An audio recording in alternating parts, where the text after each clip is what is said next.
Hi, it's Ursula from ursula-smith.com, and I am back with a couple of other ideas for embossing with leather. So I have used white cardstock that I cut 3 times layered together. Actually, I think this may only be 2. I can't remember if this is 2 or 3.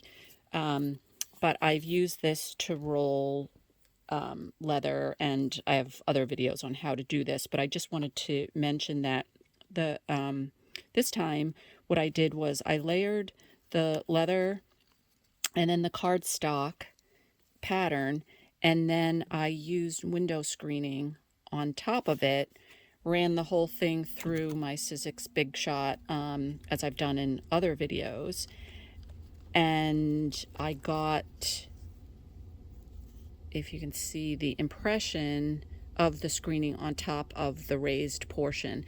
It also did the background a hint, and I haven't stained this yet, but in any event, I just wanted to kind of play around with adding some extra texture. So that was the first time I ran it through. Then I noticed that the mesh left an imprint on top of the cardstock, which actually that's more what I probably would have gone for and just wasn't quite sure how to do it. So this was kind of a lucky accident. And so the next time I ran it through, I put the meshed imprinted face down onto the leather and ran it through that way. And the scrolls imprinted cleanly, which is kind of what I really wanted. But then that mesh imprint on the cardstock did get pressed into the leather. So that's kind of a cool idea. Now, again, these paper patterns don't last very long. I've used them quite a few times. I'm not sure how well that mesh will hold up. That may be a one-shot deal, maybe 2.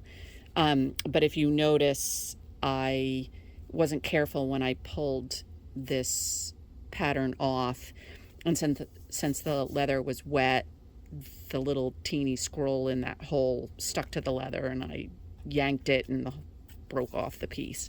So I'll have to cut another one. So anyway, if you're doing this technique, just be careful when you're pulling your paper patterns off your leather. So anyway, thought that was a kind of a cool twist and serendipitous accident. So loved it and thought I would share. Thanks for joining me. See you next time.